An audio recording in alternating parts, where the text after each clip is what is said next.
Okay, hope that anticipation worked because we're about to dive a little bit deeper into human design. We're about to talk about money, sex, eating, all the things y'all really care about. No, it's obviously life is much more than that. We're talking about how to create a new conscious world, but on this channel, I've been talking about how we have to master ourselves and bring ourselves to our greatest level of awareness. So, human design is the system that we've been focusing on understanding as access to becoming more conscious beings, and so we can make this more conscious world. So, we were just about to talk about these areas or these specific areas people care about. Like, I mean, we care about much more than that, but No, that's what we all care about. so, food, money, sex, living, connection.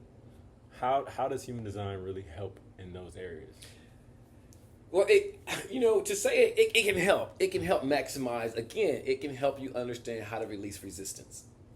Mm-hmm. Release resistance. Mm-hmm.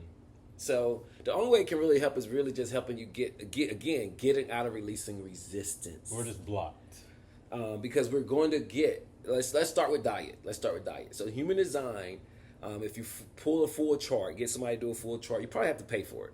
You have to probably or pay one of the subscribing fees. Like Genetic Matrix is the one I use, but you may have to pay for an advanced chart. But an advanced chart in human design, there's a thing called determination. I'll put a link below for everybody. And determination, if you look at your chart using Genetic Matrix or whatever, they refer to it as determination. And determination is a suggestion of how your body can maximize what determines it, what condition is determined to help you maximize metabolism. And when you maximize metabolism, it's not just about losing weight, but it's about the assimilation of nutrients to get to your brain.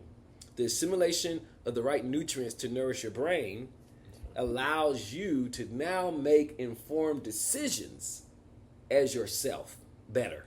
You can now hear and recognize the things to respond to, the right alignment in your environment, right? And it gives you more access to your body's energy to know what other auras can you relax in. And relaxation is the key to health. It's the key to a good sex life. It's the key to aligning yourself in your creative expressions is relaxation. It is. And so one of the things that we can say that determination is, so someone's asking, why is it called determination? Because I said this is what is helping determine how you can be relaxed in your body. And relaxing your body is crucial for digestion. And it's also crucial for sexuality to happen. How you can be relaxed. So, but it starts with good digestion, because digestion is where your body is going to be able to assimilate the right nutrients so you can get the right vitamins, the right nourishment to your brain. And when your brain is nourished properly, your senses are more alive. And when your senses are more alive, you have better clarity and your cognition is enhanced. And when your cognition is enhanced, you see things you didn't see before. You smell things you didn't smell before. You sense things you didn't sense before. And this is going to open up your creativity. That can help you make more money. Yep. And it also can help enhance your smoothness. It can enhance your way that you bond and experience intimacy with the right people. And so it's all interconnected. And and the human design maps it out. Like it maps out based on the time you were born and the neutrinos condition. Here is the best way for you to eat your food. How specific is it? So there's 12 variations. I don't know it was 12. There's 12. There's 12. Well, there's really 6, but each one has a binary opposite. Oh yeah. There's 6. So, and these are genetic ways that our body has developed and evolved since the history of humanity of how we digest food. Yeah. Right. So, for example, you got the first level are individuals who can only eat one thing at a time. It's called consecutive. And like they got steak and potatoes. It's just steak. It's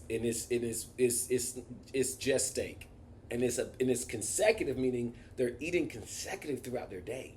They don't stop eating.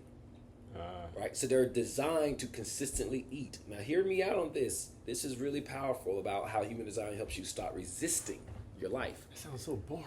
No, it's not. Consecutive eaters have a lot of problems with obesity and weight gain because their biochemistry is designed to constantly be eating. So they will sit down at breakfast with the rest of us and have a big meal. Mm-hmm. The rest of us was full. We don't eat again until maybe later at day. But their biochemistry is designed to consistently be chewing, eating something. So they go get snacks. They really don't be hungry, but their biochemistry is saying, hey, we're designed to be eating consecutively. I gotta give my uncle a reading. He's been trying to lose weight So forever. so they're not designed to eat that whole breakfast. They're designed to maybe wake up and just have a piece of fruit that 1 hour, right? The next time they may design to just eat the piece of toast. Mm-hmm. Another hour they're designed to go back and now they may have the egg. Mm-hmm. A next hour they may go have some celery, some carrots. 2 more hours they may have some nuts. And they're building up to the end of their day eating the heaviest part of their meal. So they may have that potato earlier, and then later, last at the end of their night, they may just, the only thing they have is just a piece of meat. So what happens is most of us aren't conditioned that way. So the consecutive is going to eat a meal and not, but their body is designed to be chewing something, snacking on something. So they're going to snack, and they're going to probably snack on something unhealthy. Mm-hmm. Because when they eat that full meal, their body's not getting the nourishment. When their food is all mixed and combined, their body's not getting the nourishment from that. So when their body's not getting the nourishment, your body's still craving. Then how can people go on weight loss journeys? They, Instagram story, they get committed. They start eating vegetables. They lose the weight. Well, there may be some coincidental ideas where it just so happened to align with parts of their diet and parts of different things. So there's all types of variations where you can just accidentally, right? Yeah. Think of the people who are there are people who are consecutive and they go to all fruit diets, right? They're just eating the fruits. Yeah. And the next thing you know, they become like, but they won't. But then they think, well, this worked for me. Uh-huh. All of you all should just be eating fruits. Yeah. Yeah. Because people aren't going to go, it worked for me. Most of us don't want to say, this worked for me. Right. They want to say, this worked for me, and out of the basis, because you're the same as me, you should do it too. Yeah. So I'm cold, which means I only eat foods that are cold. Or room temperature. Room temperature. Not anything beyond room temperature, your body isn't going to digest. Which is what it don't have to be super hot. And you are. I am what they call my determination is called direct and indirect. It's called my determination is called indirect. And as an indirect eater, I am designed to not eat in direct sunlight. Whenever there is direct sunlight in my eyes or in my arms, my body's digestion is not working. It's not on. It's like it's not moving. Nothing is happening. But as soon as that sun get past the horizon and those UV rays are no longer in my eyes and my arms, my appetite, I've observed it takes about 30 minutes. Like there'll be no appetite. But as soon as the sun is down, and it's all of a sudden, in about 30 minutes, it's as if I turn into a wolf. And I am ready to eat everything that I can get my hands on. In the first 30-something years of your life, did you recognize, because you grew up just eating? No, I didn't actually. My mother took me to the doctor 2 times throughout elementary school because the teachers were telling her he's not eating. And I was extremely thin. And I would go home and it would be such an ordeal because I would not eat. And my mother was so concerned, as all mothers would. So she would take me to the doctor. I remember going to the doctor when I was in the 1st grade. I remember going to the doctor in the 3rd grade. And she was like, he doesn't eat. I'm so concerned about him. And the doctor said, well, just let him eat when she's like, yeah, but he'll get hungry at night and he'll ask for something, but all the food's been ate already. And she was like, and there's nothing to eat except some cereal or whatever, because I grew up in we weren't poor, but we weren't wealthy, and we didn't have microwaves when I grew up. We didn't have a microwave in my house until I got into at least middle school, right? Okay. And there was 7 of us growing up, and just 7 of us, and then we would always have somebody come to eat. So we didn't have leftovers. I didn't grow up with leftovers. So you didn't eat. Oh. You didn't eat at dinner time. That was it. Yeah. We just there wasn't. My mama cooked the fresh meal every single day, and so I wouldn't eat. And the idea was like, it was always. I mean, I remember sitting at the table now, and she's like, "Okay, well, we'll put this plate for Adam later, so he can eat it later." But it was such a big ordeal.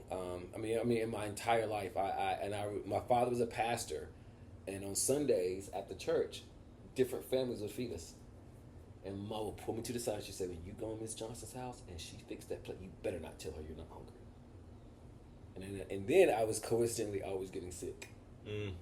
So my entire childhood was marked by eating and getting sick, and then everybody picking, oh, he's faking it, he's not really sick, and there's so many pictures in my family photo albums of me sick at dinner, because as soon as I would eat, right after church, and we'd been to my house with so many windows, or sometimes we would eat outside, because it's easier to eat outside, and I'm always sick, and my mom would even know it. My sisters would be like, "Mom, Adam's sick." As soon as I start eating all that sunlight, I would get sick.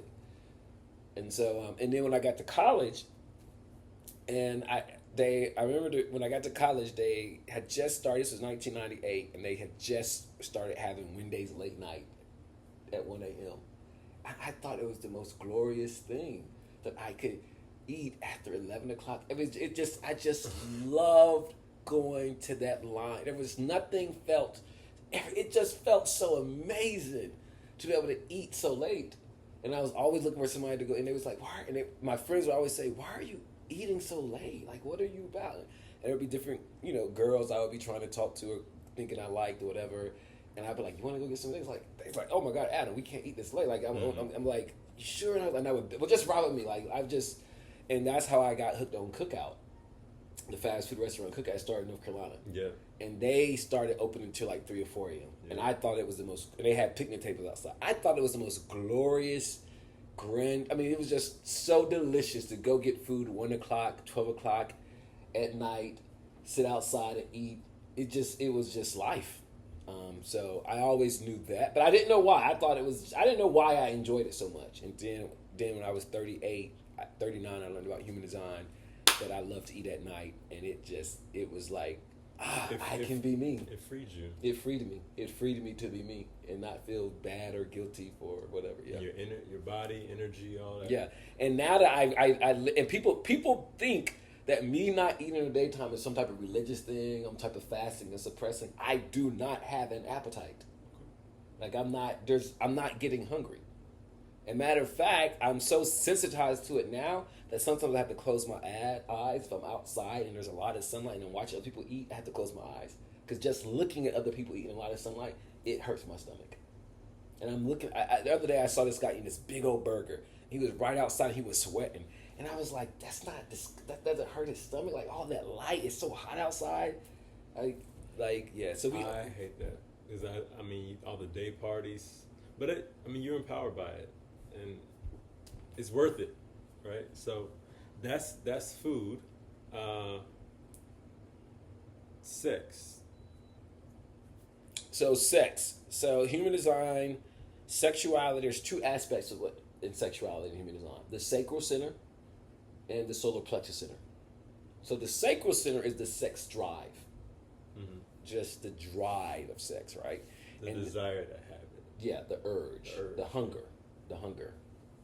The hunger for sex, for reproduction, recreative, the urge.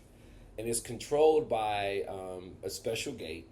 And whether you have that gate fixed, undefined, it manifests in different flavors for you. And so there's a way that human design can show you how you can be turned on sexually. I don't know. I actually didn't know that. So there's 6 flavors of way people are turned on sexually, right? And then there's ways to enjoy the sensuality of sex coming from the solar plexus. And that has been very liberating for me because in human design, when you are fixed in a channel or gate, you're fixed in that channel gate. So if you're fixed in that sexual main channel, which is called the channel of mating, the channel of intimacy, if you're fixed there, you're fixed. Meaning, This is how you experience sex. This is how your drive works, and this is how you experience pleasure. And this is your one lane. Mm-hmm. It's pretty boring because you don't have the variation. If you're open there, you're open there. You get to play around. The only limit, not limit, the one of the uncomfortability is if you're open there is you don't know today if you can perform like you did last year. Not only that, but your sexuality, if you're open there, your sexuality is constantly being influenced and amplified or de-amplified by who you're with. But if you're fixed in that sexual, if you're defined, because defined also means fixed, also means limited, also means imprisoned. Imprisoned is a dark word to say it, but you just don't have you don't have any fluidity to be anything other than that. And so it can become a burden to people because you may have a one partner, right? Mm-hmm. And they're very open. Yeah. They can, this month they want to be this way, next month they want to try it this way and be this way, and this turn them on. And then they may get with a partner who's fixed and limited. This is the way that their drive is turned on. This is the way they experience pleasure. And they need that. That's the only lane for them. Is it difficult to find someone who you complement with? It is difficult if you are foggy in your mind, you're not eating right, you're not living in alignment, you're not being your authentic self, but it's easy if you just align. When you live in your true authenticity, yeah, and you living, being led, and letting just respond to life is going to ensure that you are partnered and you are matched with a person who's going to give you and be exactly what you need to fulfill the way you're wired sexually. Versus thinking who you think you need to be. Is there a way to check and assess what you already have? Be like, I have this person, this thing. How do I know this is a litmus test? To be like, is this a match for me? Is this relaxation is the key? Like, who do you feel relaxed in your body? Are you relaxed and comfortable enough in your body to experience natural, easy, organic arousal? I heard somebody say. The other day I was working with a client, and the client said, my body likes them, but I don't like who they are, but my body does. And when it comes to bonding and sexuality, sexuality is not about what your mind likes or not likes. It's about what is going to help make a baby. At the end of the day, it's about tricking us humans to make a baby. And so the body is saying, well, this is working enough for me to help make a baby, to help get everything working to produce an offspring. That's all the body is trying to do, is produce offspring. And the body does just that all over the world. All over the world, and it makes us all kinds of conditions. And we want to paint the picture and make it like it's some glorious, sacred thing. And I'm not knocking that it ain't, but it's really a trick just for us to procreate. And there are ways that people can enjoy pleasure from it. And then there's those of us who are very fixed. I'm a very, very fixed, very fixed. My sacral chakra is very fixed. Almost all my gates are activated and locked in, and my solar plexus, which is about where you get experience sensuality from, is very limited and fixed. So, it's what I like. Other stuff is kind just TMI. Yeah, I'm just. I mean, we all. So for me, once again, human design helped me say, "Oh, this is just who I am. Yeah. I'm a plain James." No judgment. Yeah, no judgment to me. I mean, there is still judgment because people are so sexually liberated and free, and especially people who have open solar plexus. Old people I've experienced, people with open sacral centers and open solar plexus, freaking and freaks. That's a generalization, but they can be real freaks. People with open sacral centers and open solar plexus, that combo together, whew, they can be freaks and they can be nuns. They can be both. They can be both in the same year. They can commit themselves to being abstinence, and they can commit themselves to being a freak that you've never met in your life. Like none other. Because the openness means open. It means you're not limited here. Which is better? Because you have defined people with defined centers and open. Is one better than the other? It's better to live in your definition. because that's where you're going to feel secure at. Right? You can't build an identity off of your openness. It creates pressure. It creates insecurity. Because let's say for example, you're open in your sacral center and you're open in your solar plexus, which you are.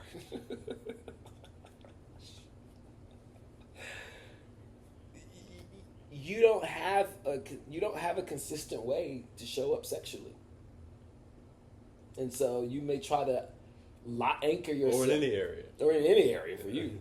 So as a result, you can't be like, hey, this, you can't market yourself. This is who I am sexually. You don't know what you're gonna be. You don't know how you're gonna be next in 3 months. You can't market that experience. Innately, you know that, and it creates insecurity, unconscious insecurities, because you don't know if you can maintain that experience again. You don't know if you can do that, reduplicate that experience. Right. You have some experience, and you and your partner like, whoa, wow, that's awesome. But nothing in you has a surety that you can do that next week or continue that up for the next 10 years. So the freedom is being able to say, the freedom is able to say. So when you meet someone, you can relay that. And so the freedom for us to define people is, this is who I am. Like I've been experiencing this since past 20 years, 25 years. So it's not like when people are like, you don't know what you like. I know what I like.